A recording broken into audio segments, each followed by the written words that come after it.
నమస్కారం. ఆంధ్రప్రదేశ్ శాసనసభ ఎన్నికలు ముగిశాయి.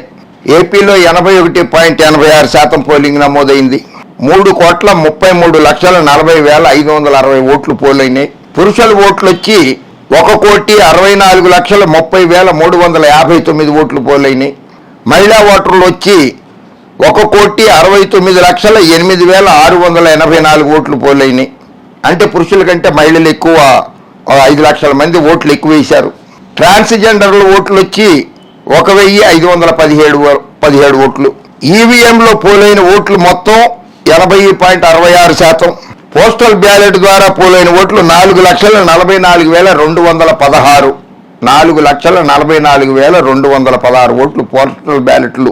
హోమ్ ఓట్ ఆప్షన్ ద్వారా పోలైన ఓట్లు, ఇంట్లో నుంచి ఓటింగ్ చేసే విధానం ద్వారా 53,573 ఓట్లు పోలైనవి.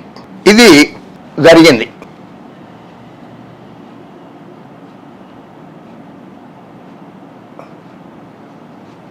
ఎన్నికలైన తర్వాత వైఎస్ జగన్మోహన్ రెడ్డి గారు మాట్లాడుతూ ఆయన ఒక ట్వీట్ చేశారు. అది ఒక రాజకీయ నాయకుడు తన ప్రజల పట్ల ఎంత ప్రేమ ఉంది అనడానికి నిదర్శనం.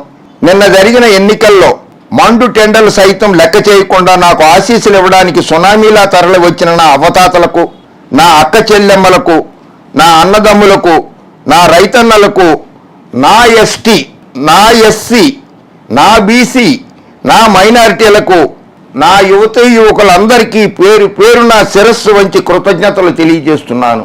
మన వైఎస్ఆర్సీపీ పార్టీ గెలుపు కోసం చెమటోడ్చి శ్రమించిన నా కార్యకర్తలందరికీ హృదయపూర్వక కృతజ్ఞతలు. ఇప్పటి వరకు సాగిన మన సుపరిపాలన మరింత మెరుగ్గా కొనసాగుతుందని హామీ ఇస్తున్నాను. ఏ శభాష్. ఇది ఆయన చేసిన ట్వీట్.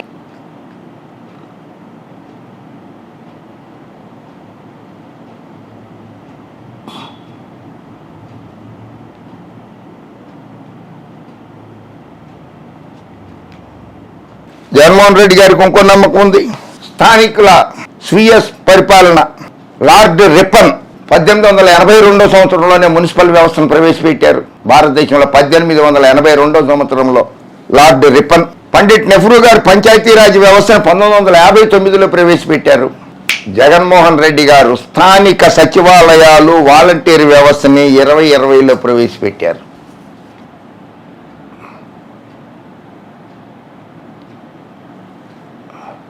జగన్మోహన్ రెడ్డి గారు ఎన్నికల ప్రచారంలోనే చెప్పారు, విశాఖపట్నంలో 9వ తారీఖు నాడు ప్రమాణ స్వీకారం చేస్తా, జూన్ 9, 2024 నాడు ప్రమాణ స్వీకారం చేస్తానని చెప్పారు. అది చెప్పడానికి కారణాలు కూడా కొన్ని ఉంటాయి. చాలా మందికి తెలియని విషయం, కర్నూలు తాత్కాలిక రాజధానిగా ఏర్పడింది.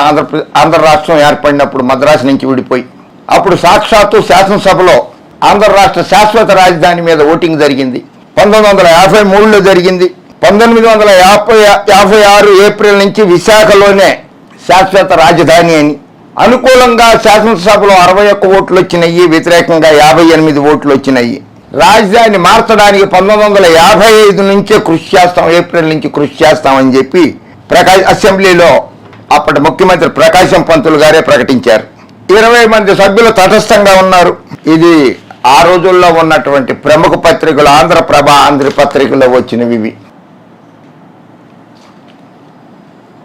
సో ఆంధ్రప్రదేశ్ రాజధానిగా విశాఖపట్నం ఉండాలని 1953లోనే ఆంధ్రప్రదేశ్ శాసనసభ ప్రకాశం పంతులు గారు ముఖ్యమంత్రిగా ఉండగా నిర్ణయం జరిగింది.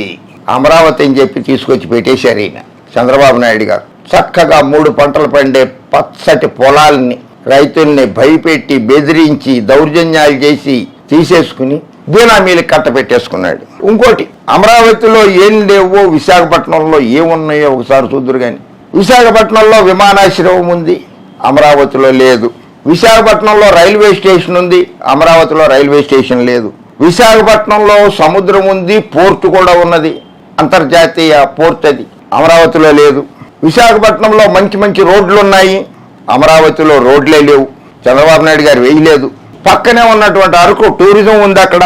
విశాఖపట్నంలో అంతర్జాతీయ క్రికెట్ మ్యాచ్లు జరిగేటువంటి అంతర్జాతీయ స్టేడియం ఉంది, అమరావతిలో స్టేడియం లేదు. కానీ ఆయన అమరావతిలో ఒలింపిక్సే పెడతానన్నాడు చంద్రబాబు నాయుడు గారు. డ్రైనేజ్ వ్యవస్థ ఉన్నది విశాఖపట్నంలో, అమరావతిలో డ్రైనేజ్ వ్యవస్థ కూడా లేదు. మంచి విద్యుత్ వ్యవస్థ ఉన్నది విశాఖపట్నంలో, అమరావతిలో లేదు. కనీస ఉపాధి అవకాశాలు ఉన్నాయి విశాఖపట్నంలో, అమరావతిలో లేవు.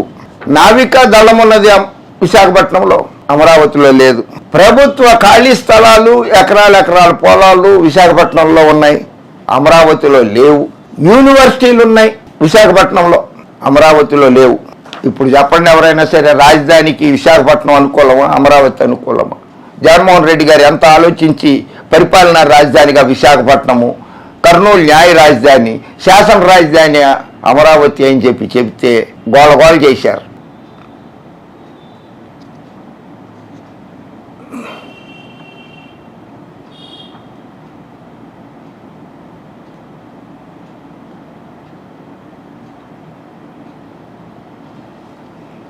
అనుమతి లేకుండానే అమెరికాకు చంద్రబాబు నాయుడు, ముందస్తు బెయిల్ లేకుండా విదేశాలకి. ఫైబర్ నెట్ కేసులో సుప్రీంలో కొనసాగుతున్న విచారణ. శంషాబాద్ విమానాశ్రయంలో అడ్డుకున్న ఇమ్మిగ్రేషన్ అధికారులు. సుదీర్ఘ వివరణ అనంతరం ఎట్టికేలకు అనుమతి. పర్యటన గురించి ఎవరికీ తెలియకుండా జాగ్రత్తలు. 4 రోజుల క్రితమే గుట్టుగా వెళ్లిపోయిన లోకేష్.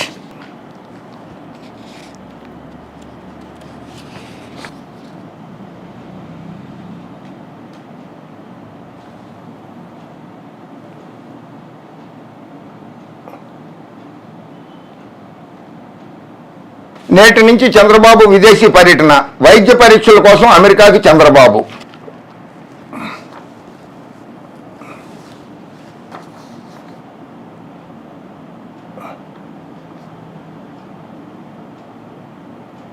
ఆయన వైద్య పరీక్షలకు వెళ్ళాల. ఆయన పిఏగా పనిచేసిన శ్రీనివాసన్ ఉన్నాడు, ఆ కేసుల్లో నుంచి తప్పించుకుని పారిపోయాడు కదా విదేశాలకి. ఇగో ఈ శ్రీనివాసన్ కలవడానికి వెళ్ళాడు.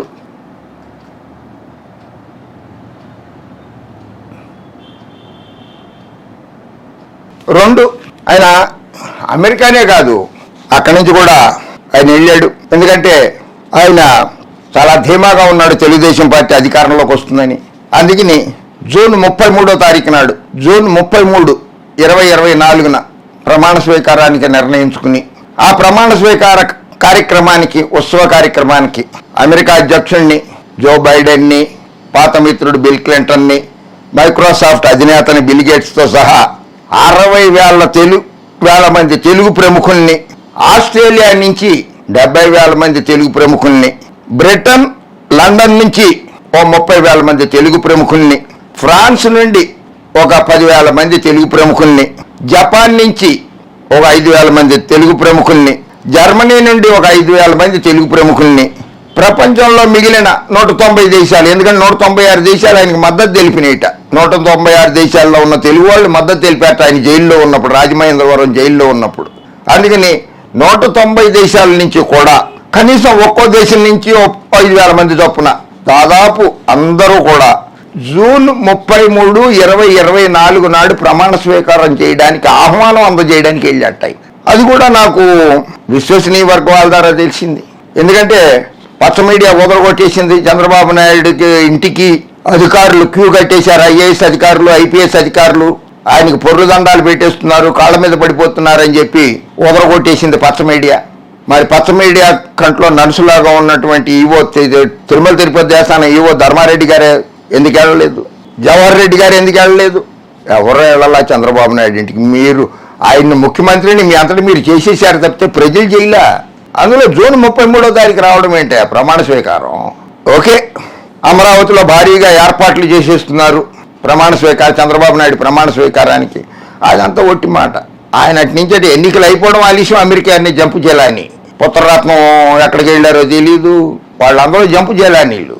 అలాగే జూన్ 33, 2024 నాడు బాబు గారి ప్రమాణ స్వీకారం అమరావతిలో జరుగుతున్నది కనుక రాష్ట్ర ప్రజలందరూ కూడా తమ మరణ శాసనాన్ని స్వయంగా రాసుకురావాలని, ఒక కాపీ పచ్చ మీడియాకి అందజేయాలని తెలుగు దెయ్యాల పార్టీ ప్రతినిధులు, తెలుగు దెయ్యాల పార్టీ టీడీపీ, తెలుగు దెయ్యాల పార్టీ టీడీపీ ప్రతినిధులు కొంతమంది ప్రజలే చెప్తున్నారు.